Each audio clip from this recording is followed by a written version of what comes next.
السلام علیکم، میں ہوں فیصل تارڑ۔ آج ہی ایک ایسی خبر آئی ہے جس کے مطابق کپتان کو روکنا تقریباً ناممکن ہو چکا ہے۔ کچھ بھی کر لیں، کسی بھی طرح کی تیاری کر لیں، عمران خان کو روکا ہی نہیں جا سکتا۔ جماعت کا عدم کر دیں، بلے کا نشان بھی نہ ہو بیلٹ پیپر پر، جس طرح کی تیاری کر لیں اس طرح کا کپتان نے جیل میں بیٹھ کر پلان بنا لیا ہے۔ اور یہ وہ پلان ہے جس کو مخالفین بھی مان گئے ہیں کہ کیا پلان ہے، اور اس پلان کے مطابق تو عمران خان کو روکا ہی نہیں جا سکتا۔ کچھ بھی کر لے، چاہے اسٹیبلشمنٹ، انٹرنیشنل اسٹیبلشمنٹ، سوائے اس کے کہ مارشل لا لگا دیں عاصم منیر صاحب۔ اب مارشل لا لگا دیں، الیکشن ہو ہی نہ، قیامت کی صبح تک الیکشن نہ ہو، پھر تو کوئی طریقہ کار نہیں ہے۔ لیکن اگر الیکشن ہوتے ہیں، پھر کچھ بھی کر لیا جائے، عمران خان کو روکا ہی نہیں جا سکتا۔ ہر طرح کے ہتھ کنڈے جو ہے وہ آزما لیے جائیں۔ اب یہی وجہ ہے کہ بدماشیہ شدید گھبرائی ہوئی ہے۔ ابھی بھی مریم اورنگزیب نے پریس کانفرنس کی اور وہی ٹپیکل گالم گلوچ اور وہ بکواسیات جس طرح کی وہ ٹی وی پر آ کے کرتی ہیں کہ ہمارے ساتھ بھی یہ ہوا تھا، مریم نواز کے سیل کے اندر کیمرے لگے ہوئے تھے، وہ شہباز شریف کو صاف پانی والے کیس میں بلا کے دوسرے کے اندر گرفتار کر لیا، یہ ہوا ہمارے ساتھ، باؤ جی کے ساتھ یہ ہوا۔ اور پھر اسٹیبلشمنٹ والے، ان کا اپنا ایک جو ہے وہ ان کی سمجھ نہیں آ رہی کیا کریں۔ آپ نے دیکھا کہ جج وارث علی صاحب جو کہ ایڈیشنل سیشن جج ہیں راول پنڈی کے، ان کو عہدے سے ہٹا دیا گیا ہے، ان کو او ایس ڈی بنا دیا گیا ہے۔ یعنی او ایس ڈی جس کے پاس کوئی کام نہیں ہوتا، یعنی وہ کوئی کیس نہیں سنتا۔ اچھا، عہدے سے ہٹا دیا گیا ہے وارث علی صاحب کو، کس وجہ سے کہ 17 نومبر کو انہوں نے ایک حکم دیا تھا، انہوں نے کہا تھا کہ سیکٹری دفاع کو عہدے سے ہٹایا جائے، سیکٹری دفاع کو عہدے سے ہٹایا جائے۔ اور کیوں سیکٹری دفاع کو ہٹایا جائے؟ 24 نومبر کو کے لیے انہوں نے اٹارنی جنرل کو نوٹس بھی جاری کیا تھا کہ 24 نومبر کو آپ وضاحت بھی کریں، اور یہ جو سیکٹری دفاع ہے نا، ان کو جو ہے آپ عہدے سے ہٹائیں۔ اب سیکٹری دفاع تو عہدے سے نہیں ہٹے، نہ اٹارنی جنرل نے آ کے عدالت کو مطمئن کیا ہے، بلکہ وہ جج جس نے یہ کہا تھا اس کو ہی عہدے سے ہٹا دیا گیا۔ جرم کیا تھا جج وارث علی کا؟ جرم یہ تھا، انہوں نے سوال پوچھا کہ فوج کے کاروباری فوج کس قانون کے تحت کاروبار کر رہی ہے، کس آئین کے مطابق، کس قانون کے مطابق، اور کس طرح فوج نفع کماتی ہے، اور وہ کس طرح جو ہے کاروباری سرگرمیاں جاری رکھی ہوئی ہے۔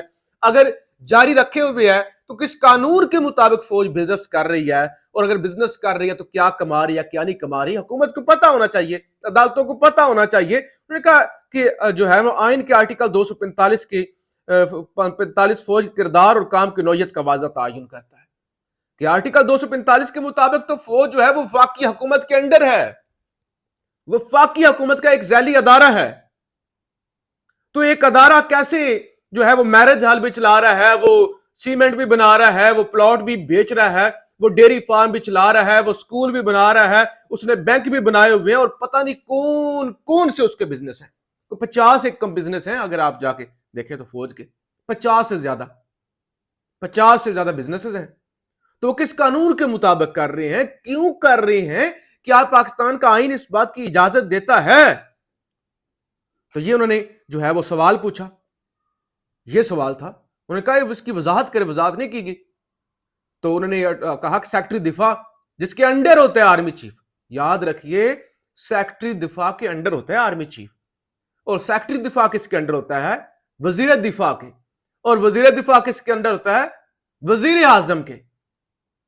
وزیر اعظم سے آرمی چیف جو ہے وہ 3-4 درجے نیچے ہوتا ہے۔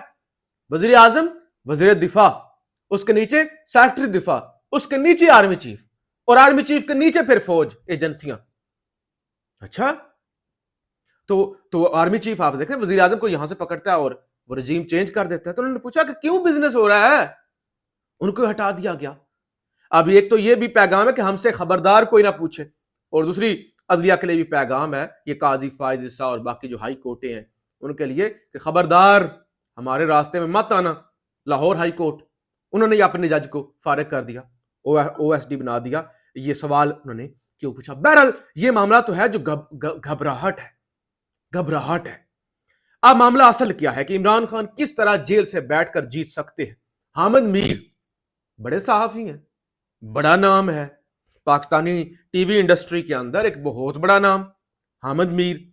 وہ کہتے ہیں کہ عمران خان نے جیل میں بیٹھ کر الیکشن کی منصوبہ بندی کر لی ہے, اور وہ کہتے ہیں کہ عمران خان کے ایک قریبی وکیل کے ذریعے میرے پاس یہ انفارمیشن پہنچی ہے کہ آپ کسی طرح سے یہ جو پلان ہے عمران خان کا آپ نہ ووٹ بینک توڑ سکتے ہیں, نہ جماعت, نہ کچھ آپ کر ہی کچھ نہیں سکتے. نہ جہانگیر ترین کامیاب ہو سکتا ہے, نہ جو ہے وہ پرویز خٹک کامیاب ہو سکتا ہے.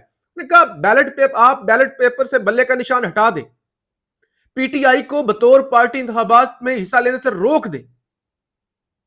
اس کے متعلق بھی عمران خان نے جیل میں بیٹھ کر منصوبہ بندی کر رکھی ہے. شوکت پراچا آج نیوز پر وہ پروگرام کے اندر گفتگو کر رہے تھے. انہوں نے کہا عمران خان کا پلان یہ ہے 200 وکیل جو تگڑے وکیل ہیں, جو وفادار ہیں پارٹی کے ساتھ, پارٹی کے نظریے کے ساتھ, ان کو ٹکٹ دی جائیں گی.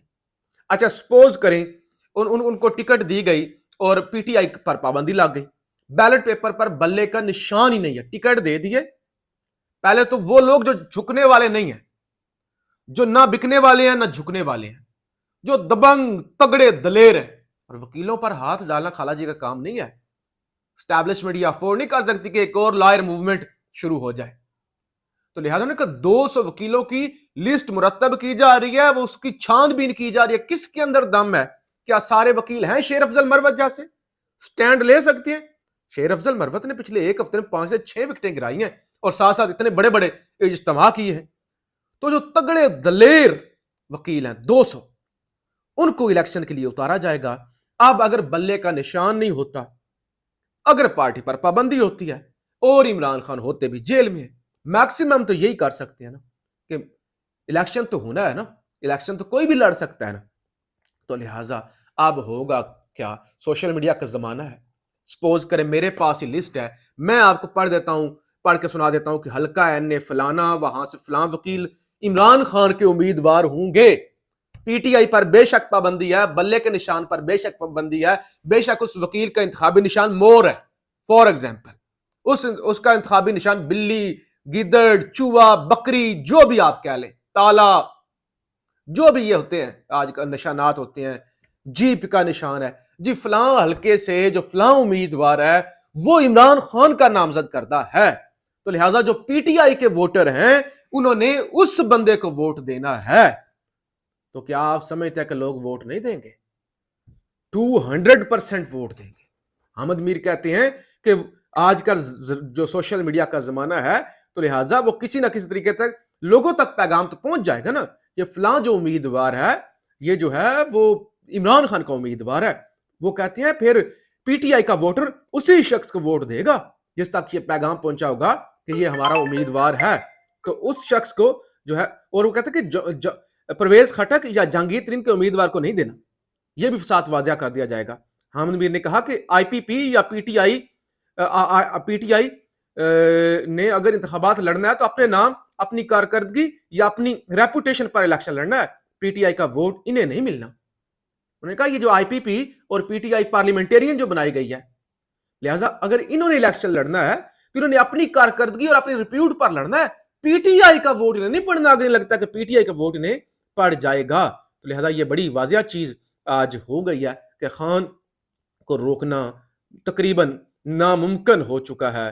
خان کو کسی طرح بھی روکا نہیں جا سکتا, چاہے وہ نون اور کاف ایک ہو جائے, چاہے وہ زیادہ گرفتاریاں ہو جائیں, چاہے جو بھی ہو جائے, عمران خان کو روکنا اس وقت امپاسبل ہو چکا ہے. بہت زیادہ خبریں ہیں.